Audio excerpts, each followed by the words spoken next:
Merci de nous rejoindre sur Lumière du Monde Télévision. Mesdames et messieurs, bonsoir et bienvenue à votre journal. À la une ce soir, à élection générale en République démocratique du Congo, la CENI, la Commission électorale indépendante, a annoncé jeudi que les premiers résultats partiels seront publiés ce vendredi après un scrutin qui s'est tenu sur 2 jours. Le texte rédigé par le Gabon, le Ghana et le Mozambique portant sur le financement des opérations de soutien à la paix menées par l'Union africaine a été adopté hier jeudi 21 décembre par le Conseil de sécurité de l'ONU. Et en République tchèque, un attentat s'est produit jeudi à l'université Charles de Prague, la capitale. Un étudiant âgé de 24 ans ouvre le feu et tue au moins 15 personnes. L'assaillant est décédé, ont annoncé les autorités policières. Les détails dans votre journal. Encore une fois, bonsoir et bienvenue. En République démocratique du Congo, les élections générales débutées le mercredi 20 décembre ont pris fin hier jeudi. Dans certains bureaux de vote, les dépouillements ont commencé. La CENI, la Commission électorale indépendante, a annoncé hier jeudi que les premiers résultats partiels seront publiés ce vendredi. Le moment du dépouillement est enfin arrivé dans ce bureau de vote de Kinshasa. Les officiels de la CENI, la Commission électorale, retournent l'urne. Le décompte des voix peut commencer. Ici, une seconde journée de vote a pu être organisée, une décision saluée par le président du bureau. Les habitants de ces coins, ils étaient un peu déçus. Mais avec la décision de la CENI, ça leur a permis de participer également comme tous les citoyens. Et nous sommes contents. Pour preuve, tout s'est passé vraiment dans une bonne ambiance. Pourtant, dans de nombreux bureaux, des problèmes ont perturbé le vote et provoqué de longues files d'attente. En cause, selon la CENI, des livraisons tardives ou encore des pannes d'équipement. Les autorités ont finalement prolongé le scrutin d'une journée jeudi. Comme il y a eu des pannes d'autres machines, d'autres personnes qui étaient dans des différentes salles sont venues maintenant se faire voter ici. Les élections se sont déroulées dans un contexte sécuritaire marqué par l'insurrection du M23 dans le Nord Kivu, une région où nombre de bureaux de vote ont ouvert sous le contrôle de miliciens. Ailleurs, la situation des déplacés du conflit a provoqué des tensions. À Bunia, dans le nord-est, ce bureau a été saccagé par des déplacés, excédés de ne pas pouvoir voter. À l'école, ils ont cassé les bas, ils ont cassé toutes les vitres, ils ont apporté les livres des élèves, les livres des enseignants, ils ont tout cassé comme vous pouvez le constater. La commission électorale doit publier progressivement les résultats avant une validation définitive par la Cour constitutionnelle le 10 janvier. La résolution 2719, un texte rédigé par le Gabon, le Ghana et le Mozambique, les 3 membres africains du Conseil de sécurité de l'ONU, portant sur le financement des opérations de soutien à la paix menées par l'Union africaine, a été adoptée à l'unanimité de ses membres par le Conseil de sécurité de l'ONU le jeudi 21 décembre. Le Conseil de sécurité de l'ONU a adopté jeudi à l'unanimité une résolution portant sur le financement des opérations de soutien de paix conduites par l'Union africaine. Un projet porté par l'A3, le Gabon, le Ghana et le Mozambique. Le représentant permanent du Mozambique auprès des Nations Unies a salué la résolution 2719. Cette résolution cadre, qui vient d'être adoptée, traduit notre objectif de répondre aux préoccupations de l'Afrique, qui sont en suspens depuis de nombreuses années. Il est essentiel de donner des réponses appropriées aux défis croissants et évolutifs en matière de sécurité sur le continent africain.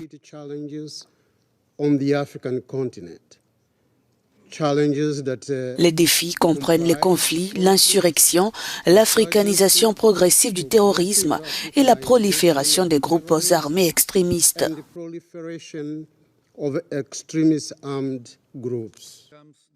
La résolution demande également au secrétaire général en consultation avec le président de la Commission de l'Union africaine de présenter tous les 6 mois un rapport au Conseil de sécurité des Nations unies.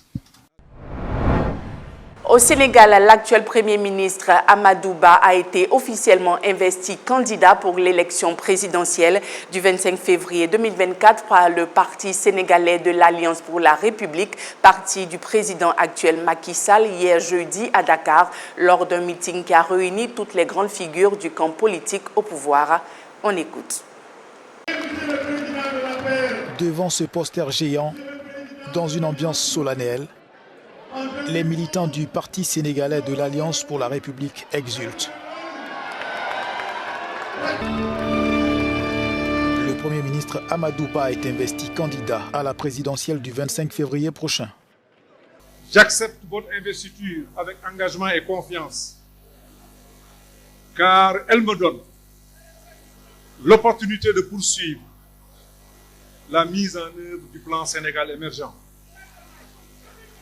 Ensemble, nous allons progresser dans le potentiel ouvert du plan Sénégal émergent pour plus de paix, plus de prospérité et plus de partage. Des prières d'usage pour accompagner l'homme désigné par le président Macky Sall en septembre dernier pour sa succession à la tête du Sénégal et pour la continuité.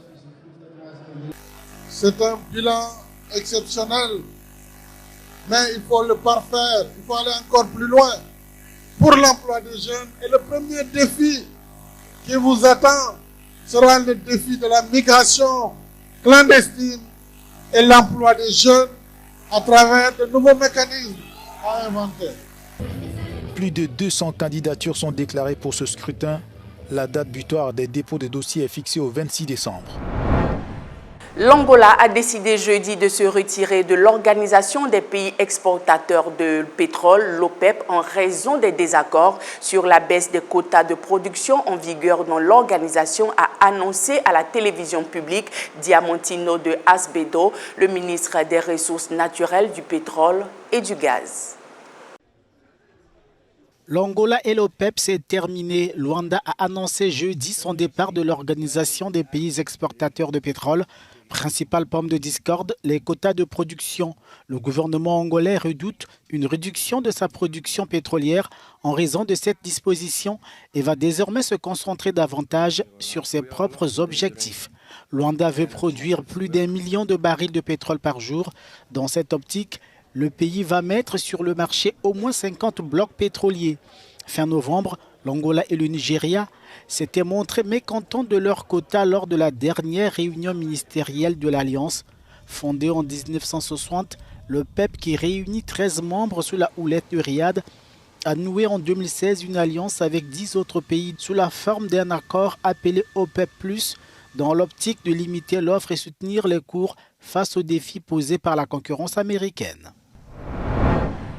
Les combats qui font rage depuis avril 2023 au Soudan entre le chef de l'armée, le général Abdel Fattah al-Burhan, et les paramilitaires du général Mohamed Hamdan Daglo ont à ce jour provoqué le déplacement de 7,1 millions de personnes, ont indiqué jeudi 21 décembre les Nations Unies, alertant sur la crise de déplacement la plus importante au monde. 1,5 million de Soudanais se sont réfugiés dans les pays voisins, a précisé Stéphane Dujarric, porte-parole de Antonio Guterres, secrétaire général de l'ONU. En Éthiopie, la Banque africaine de développement décide de retirer tout son personnel international. La Banque africaine a pris cette résolution suite à l'agression et la détention des membres de son personnel par les forces de sécurité du pays le 31 octobre 2023. L'annonce de la décision a été faite mercredi par la Banque africaine qui qualifie cette agression d'incident diplomatique. Les employés internationaux de la Banque africaine de développement d'Éthiopie doivent faire leurs valises. Cette décision annoncée mercredi par l'institution fait suite à l'agression et la détention des membres de son personnel par les forces de sécurité éthiopiennes. Les faits qualifiés d'incidents diplomatiques par la BAD ont eu lieu le 31 octobre. Après la plainte déposée par les dirigeants de la banque, les autorités éthiopiennes s'étaient engagées à faire toute la lumière sur cet incident. Mais depuis, ces silences radio, inadmissibles pour Akinwumi Adesina, Le président de la Banque africaine de développement exprime désormais des inquiétudes concernant la sécurité de ses employés étrangers à Addis Abeba. Pas question de baisser les rideaux pour autant. Le bureau de la BAD dans la capitale éthiopienne reste en activité et sera géré par le personnel recruté localement. La BAD développe en Éthiopie 22 projets pour un coût total de 1,4 milliard de dollars au 30 septembre. Toute autre chose à présent, une fusillade a fait au moins 15 morts et une trentaine de blessés jeudi à l'université Charles de Prague. La capitale tchèque a indiqué la police. Le tueur, un étudiant âgé de 24 ans, a été retrouvé mort, ont annoncé les autorités policières tchèques. Images. Une dizaine d'étudiants en équilibre sur une corniche. Un tireur se trouve dans leur université tout près. Quelques minutes plus tard, il saute vers une terrasse en contrebas alors que des tirs retentissent. Des policiers se déploient partout. C'est la panique à Prague. L'assaillant, lui, se trouve sur un balcon de l'université. C'est un étudiant de 24 ans, lourdement armé. Il meurt durant l'intervention de la police alors que tous les étudiants reçoivent l'ordre de se barricader dans leur classe. Nous avons pu joindre l'un d'entre eux, un Français, qui filme ces images de panique.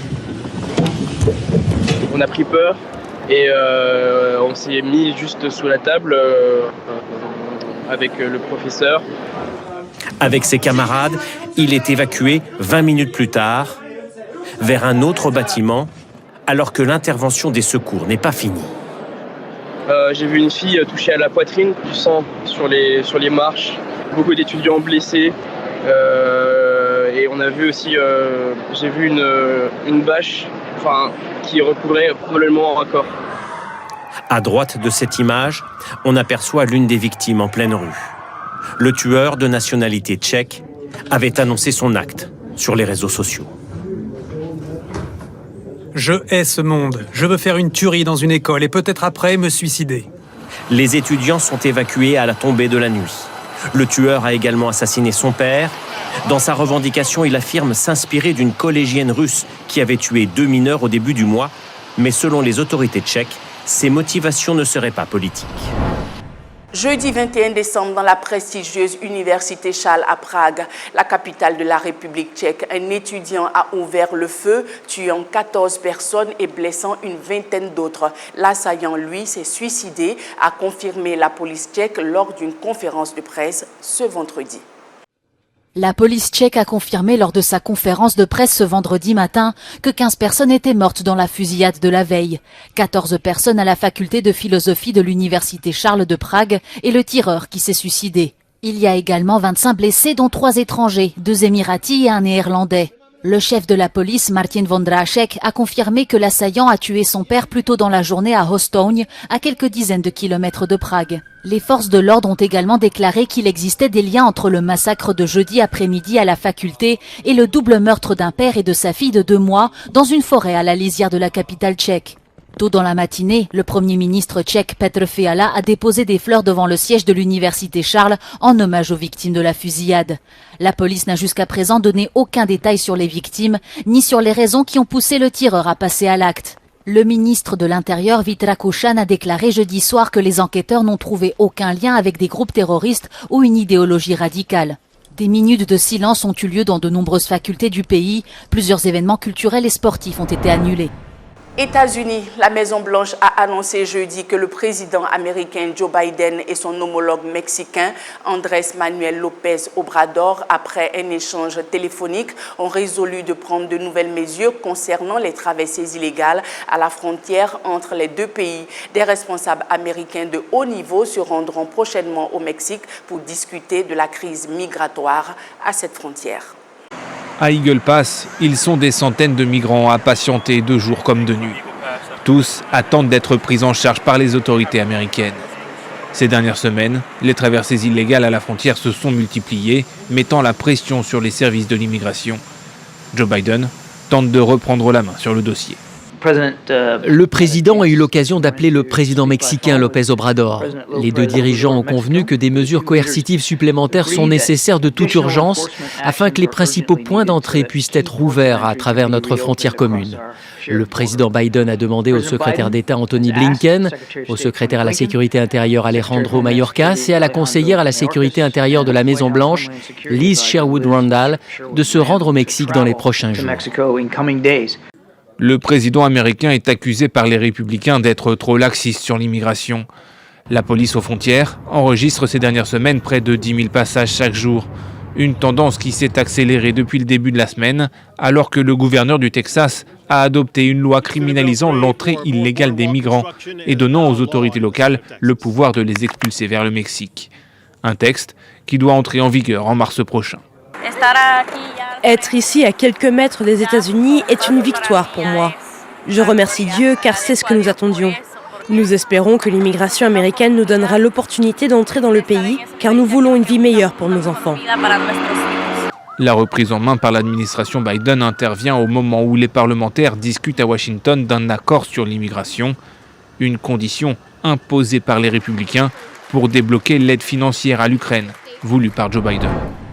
Un mot de religion pour terminer ce temps d'information. Christian Krieger, le président de la Fédération protestante de France, a été décoré de la Légion d'honneur de la main du président de la République française, Emmanuel Macron, à l'Élysée le lundi 18 décembre. Cet honneur témoigne de l'importance pour la République française de reconnaître les différentes communautés protestantes selon la Fédération. Lors de la cérémonie, Emmanuel Macron a évoqué l'implication des protestants dans la loi de séparation des églises et de l'État de 1905. Et voilà, c'est la fin de ce temps d'information. Merci de l'avoir suivi. Rendez-vous demain 18h30 pour une nouvelle édition. D'ici là, portez-vous bien et que Dieu vous bénisse.